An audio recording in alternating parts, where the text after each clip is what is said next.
ऋणमोचक मंगल स्तोत्र। मंगलो भूमिपुत्रश्च ऋणहर्ता धनप्रदा स्थिरासनो महाकाय सर्वकर्म विरोधकः लोहितो लोहिताक्षश्च सामगानं कृपाकरः धरात्माजः कुजो भौमो भूतिदो भूमिनन्दनः अंगारको यमश्चैव सर्वरोगापहारकः वृष्टे कर्तापहर्ता च सर्वकामफलप्रदः एतानि कुजनामनि नित्यं यः श्रद्धया पठेत् ऋणं न जायते तस्य धनं शीघ्रं वाप्नुयात् धरणी गर्भसम्भूतं विद्युत्कान्तिसम्प्रभं कुमारं शक्तिहस्तं च मङ्गलं प्रणमाम्यहम् स्तोत्रम् अंगारकस्य तेत् पठनीयं सदा नृभिः न तेषां भौमजा पीडा स्वल्पापि भवति क्वचित् अंगारकः महाभाग भगवन् भक्तवत्सल त्वां नमामि ममाशेष मृण्माशु विनाशय ऋणरोगादिदारिद्र्यं ये चान्ये ह्रामृत्यवः भयक्लेशमनस्तापा नश्यन्तु मम सर्वदा अतिवक्त्रदुराराधर भोगमुक्तजितात्मनः तुष्टो ददासि साम्राज्यं रुष्टो हर्षि तत्क्षणात् विरिञ्चि शक्रविष्णूनां मनुष्याणां तु का कथा तेन त्वं सर्वसत्त्वेन ग्रहराजो महाबलं पुत्रान् देहि धनं देहि त्वामस्मि शरणं गतः ऋणदारिद्र्यदुःखेन शत्रूणां च भयात् ततः एभिर्द्वादशभिः श्लोकैः स्तौति च धरासुतं महतीं श्रियमाप्नोति हौपरोधन्दो युवा इति श्रीऋणमोचकः मंगलस्तोत्रं सम्पूर्णम्। मंगलो भूमिपुत्रश्च ऋणहर्ता धनप्रदा स्थिरासनो महाकाय सर्वकर्मविरोधकः लोहितो लोहिताक्षश्च सामगानं कृपाकरः धरात्माजः कुजो भौमो भूतिदो भूमिनन्दनः अंगारको यमश्चैव सर्वरोगापहारकः वृष्टे कर्तापहर्ता च सर्वकामफलप्रदः एतानि कुजनामनि नित्यं यः श्रद्धया पठेत् ऋणं न जायते तस्य धनं शीघ्रं वाप्नुयात् धरणी गर्भसम्भूतं विद्युत्कान्तिसम्प्रभं कुमारं शक्तिहस्तं च मङ्गलं प्रणमाम्यहम् स्तोत्रम् अंगारकस्य तेत् पठनीयं सदा नृभिः न तेषां भौमजा पीडा स्वल्पापि भवति क्वचित् अंगारकः महाभाग भगवन् भक्तवत्सल त्वां नमामि ममाशेष मृण्माशु विनाशय ऋणरोगादिदारिद्र्यं ये चान्ये ह्रामृत्यवः भयक्लेशमनस्तापा नश्यन्तु मम सर्वदा अतिवक्त्रदुराराधर भोगमुक्तजितात्मनः तुष्टो ददासि साम्राज्यं रुष्टो हर्षि तत्क्षणात् विरिञ्चि शक्रविष्णूनां मनुष्याणां तु का कथा तेन त्वं सर्वसत्त्वेन ग्रहराजो महाबलं पुत्रान् देहि धनं देहि त्वामस्मि शरणं गतः ऋणदारिद्र्यदुःखेन शत्रूणां च भयात् ततः एभिर्द्वादशभिः श्लोकैः स्तौति च धरासुतं महतीं श्रियमाप्नोति हौपरोधन्दो युवा इति श्रीऋणमोचकः मंगलस्तोत्रं सम्पूर्णम्।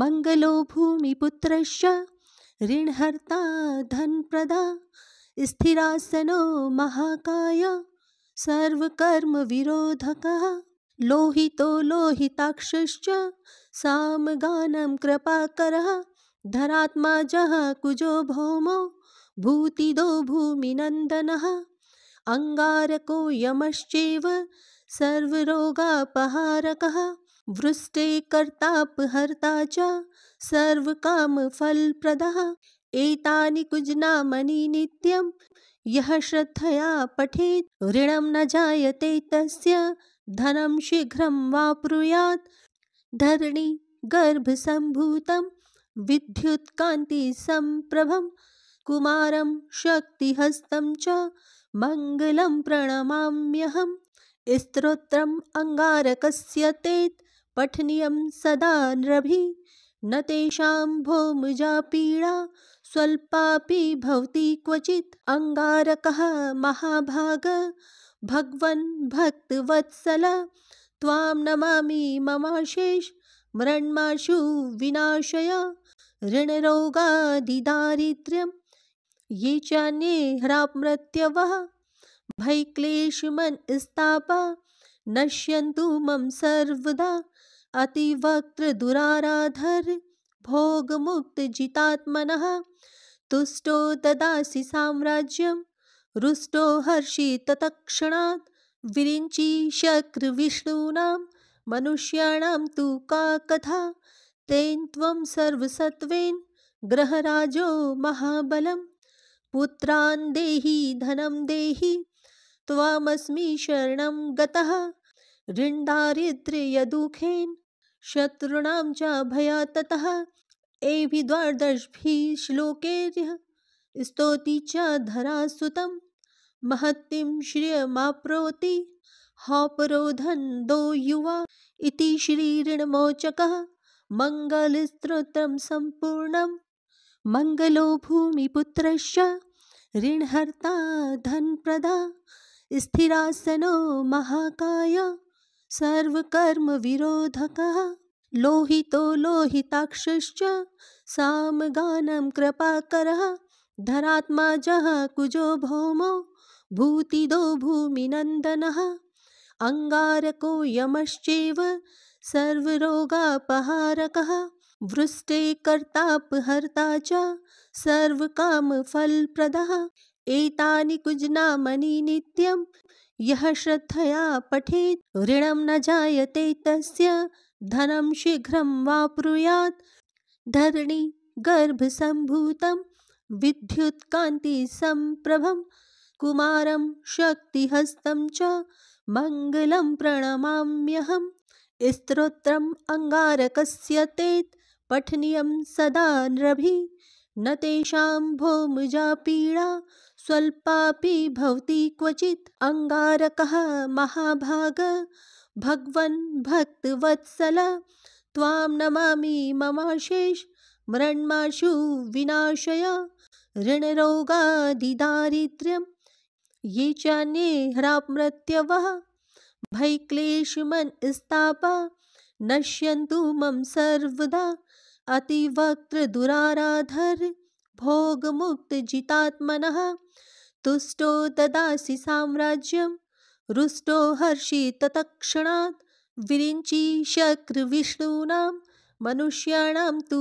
का कथा तेन त्वं सर्वसत्त्वेन ग्रहराजो महाबलं पुत्रान् देहि धनं देहि त्वामस्मि शरणं गतः ऋणदारिद्र्यदुःखेन शत्रूणां च भयात् ततः एभिर्द्वादशभिः श्लोकैः स्तौति च धरासुतं महतीं श्रियमाप्नोति हौपरोधन्दो युवा इति श्रीऋणमोचकः मङ्गलस्तोत्रं सम्पूर्णं मङ्गलो भूमिपुत्रश्च ऋणहर्ता धनप्रदा स्थिरासनो महाकाय सर्वकर्मविरोधकः लोहितो लोहिताक्षश्च सामगानं कृपाकरः धरात्माजः कुजो भौमो भूतिदो भूमिनन्दनः अंगारको यमश्चैव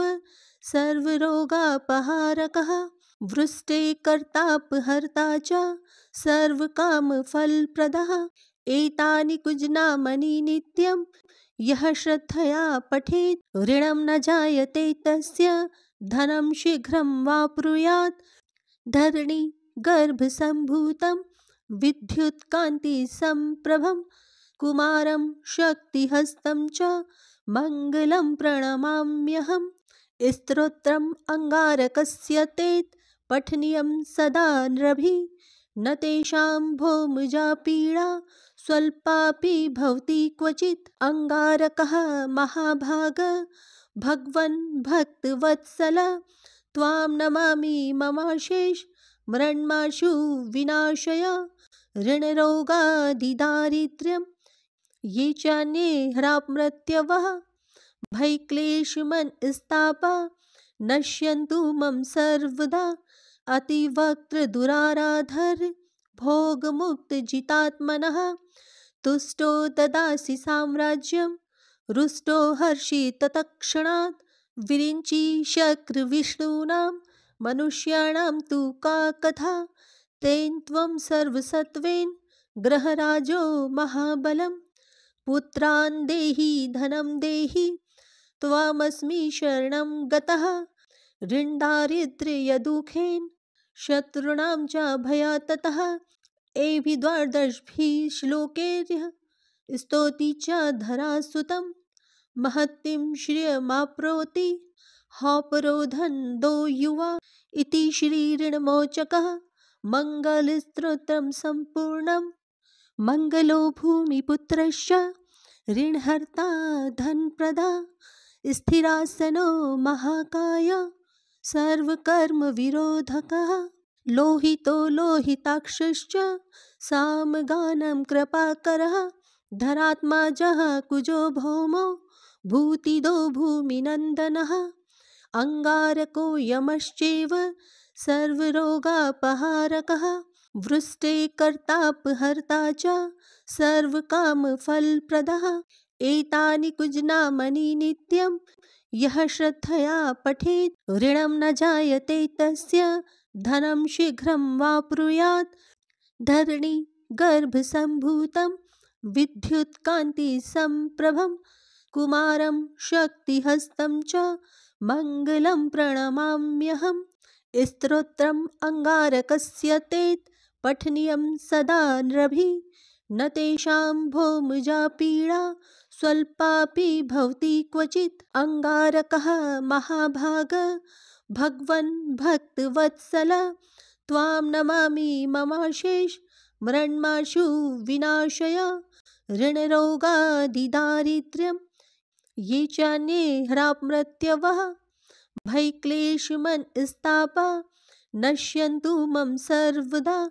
अतिवक्त्रदुराराधर भोगमुक्तजितात्मनः तुष्टो ददासि साम्राज्यं रुष्टो हर्षि तत्क्षणात्। विरिञ्चि शक्रविष्णूनां मनुष्याणां तु का कथा तेन त्वं सर्वसत्त्वेन ग्रहराजो महाबलं। पुत्रान् देहि धनं देहि त्वामस्मि शरणं गतः। ऋणदारिद्र्यदुःखेन शत्रूणां च भयात् ततः। एभिः द्वादशभिः श्लोकैः स्तौति च धरासुतं महतीं श्रियमाप्नोति हौपरोधन्दो युवा। इति श्रीऋणमोचकः मङ्गलस्तोत्रं सम्पूर्णम्। मङ्गलो भूमिपुत्रश्च ऋणहर्ता धनप्रदा स्थिरासनो महाकाय सर्वकर्मविरोधकः। लोहितो लोहिताक्षश्च सामगानं कृपाकरः।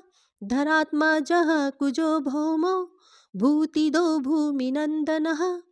अङ्गारको यमश्चैव सर्वरोगापहारकः। वृष्टे कर्तापहर्ता च सर्वकामफलप्रदः। एतानि कुजनामनि नित्यं यः श्रद्धया पठेत् ऋणं न जायते तस्य धनं शीघ्रं वाप्नुयात्। धरणी गर्भसम्भूतं विद्युत्कान्तिसम्प्रभं कुमारं शक्तिहस्तं च मङ्गलं प्रणमाम्यहम्। स्तोत्रम् अङ्गारकस्य तेत् पठनीयं सदा नृभिः। न तेषां भौमजा पीडा स्वल्पापि भवति क्वचित्। अङ्गारकः महाभाग भगवन् भक्तवत्सल त्वां नमामि ममाशेष मृण्माशु विनाशय ऋणरोगादिदारिद्र्यं ये चान्ये ह्रामृत्यवः भयक्लेशमनस्तापा नश्यन्तु मम सर्वदा अतिवक्त्रदुराराधर भोगमुक्तजितात्मनः तुष्टो ददासि साम्राज्यं रुष्टो हर्षित तत्क्षणात् विरिञ्चि शक्रविष्णूनां मनुष्याणां तु का कथा तेन त्वं सर्वसत्त्वेन ग्रहराजो महाबलं पुत्रान् देहि धनं देहि त्वामस्मि शरणं गतः ऋणदारिद्र्यदुःखेन शत्रूणां च भयात् ततः एभिर्द्वादशभिः श्लोकैः स्तौति च धरासुतं महतीं श्रियमाप्नोति हौपरोधन्दो युवा इति श्रीऋणमोचकः मङ्गलस्तोत्रं सम्पूर्णम् मङ्गलो भूमिपुत्रश्च ऋणहर्ता धनप्रदा स्थिरासनो महाकाय सर्वकर्मविरोधकः लोहितो लोहिताक्षश्च सामगानं कृपाकरः धरात्माजः कुजो भौमो भूतिदो भूमिनन्दनः अङ्गारको यमश्चैव सर्वरोगापहारकः वृष्टे कर्तापहर्ता च सर्वकामफलप्रदः एतानि कुजनामनि नित्यं यः श्रद्धया पठेत् ऋणं न जायते तस्य धनं शीघ्रं वाप्नुयात्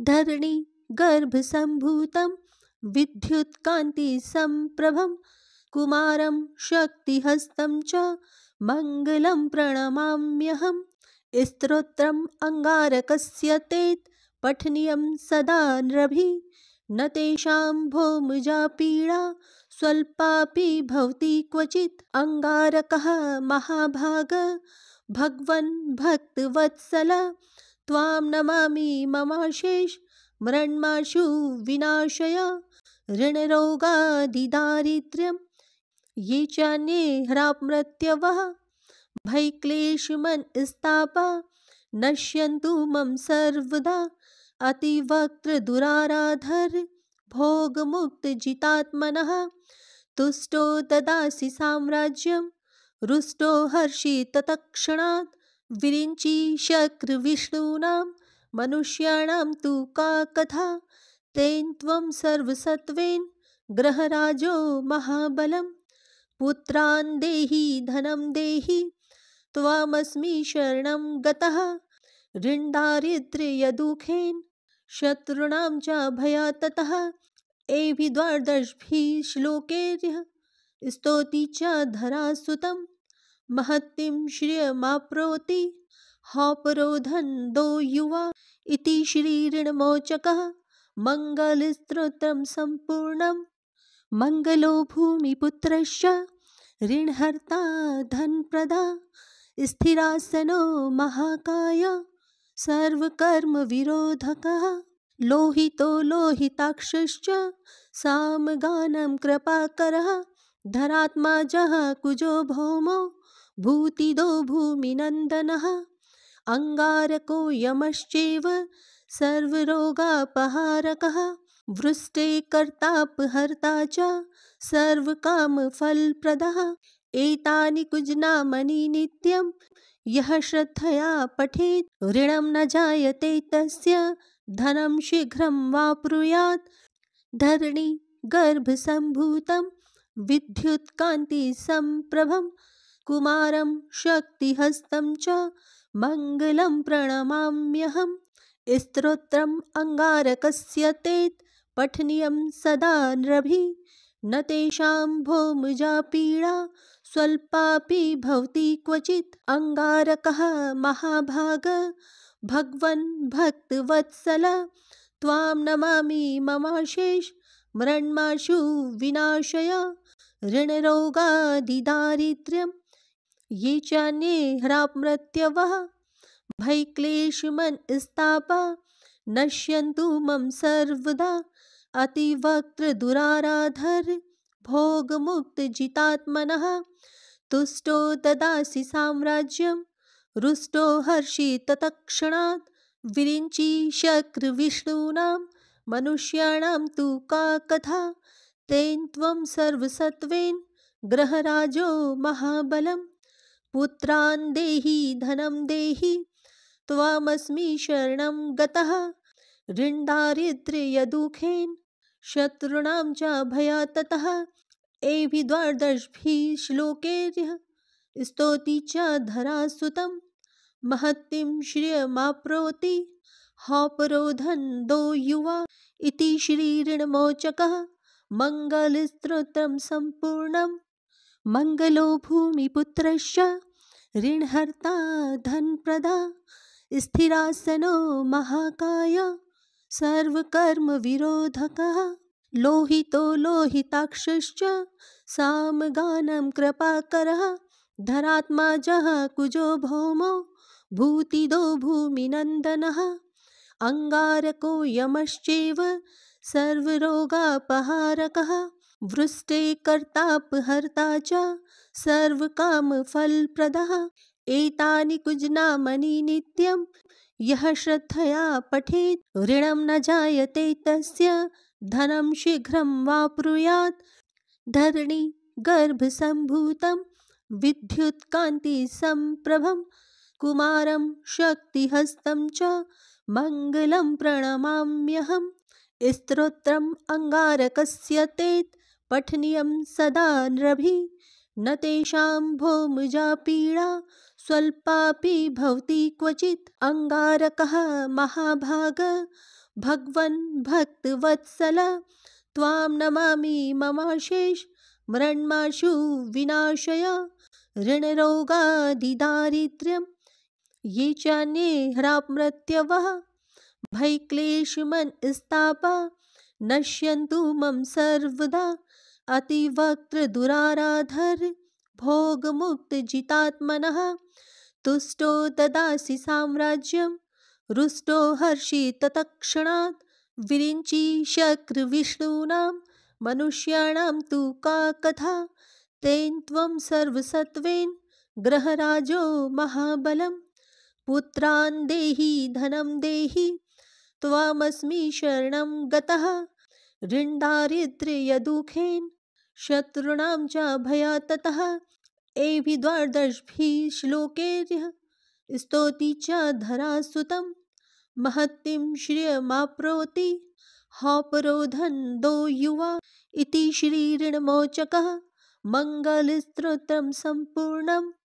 मंगलो भूमिपुत्रस्य ऋणहर्ता धनप्रदा स्थिरासनो महाकाय सर्वकर्मविरोधकः लोहितो लोहिताक्षश्च सामगानं कृपाकरः धरात्माजः कुजो भौमो भूतिदो भूमिनन्दनः अंगारको यमश्चैव सर्वरोगापहारकः वृष्टे कर्तापहर्ता च सर्वकामफलप्रदः एतानि कुजनामनि नित्यं यः श्रद्धया पठेत् ऋणं न जायते तस्य धनं शीघ्रं वाप्नुयात् धरणी गर्भसम्भूतं विद्युत्कान्तिसम्प्रभं कुमारं शक्तिहस्तं च मङ्गलं प्रणमाम्यहम् स्तोत्रम् अंगारकस्य तेत् पठनीयं सदा नृभिः न तेषां भौमजा पीडा स्वल्पापि भवति क्वचित् अंगारकः महाभाग भगवन् भक्तवत्सल त्वां नमामि ममाशेष मृण्माशु विनाशय ऋणरोगादिदारिद्र्यं ये चान्ये ह्रामृत्यवः भयक्लेशमनस्तापा नश्यन्तु मम सर्वदा अतिवक्त्रदुराराधर भोगमुक्तजितात्मनः तुष्टो ददासि साम्राज्यं रुष्टो हर्षित तत्क्षणात् विरिञ्चि शक्रविष्णूनां मनुष्याणां तु का कथा तेन त्वं सर्वसत्त्वेन ग्रहराजो महाबलं पुत्रान् देहि धनं देहि त्वामस्मि शरणं गतः ऋणदारिद्र्यदुःखेन शत्रूणां च भयात् ततः एभि द्वादशभिः श्लोकैर्यः स्तौति च धरासुतं महत्तिं श्रियमाप्नोति हौपरोधन्दो युवा इति श्री ऋणमोचकः मंगलस्तोत्रम संपूर्णम। यदि आपको वीडियो पसंद आया हो तो चैनल को सब्सक्राइब कीजिए। धन्यवाद।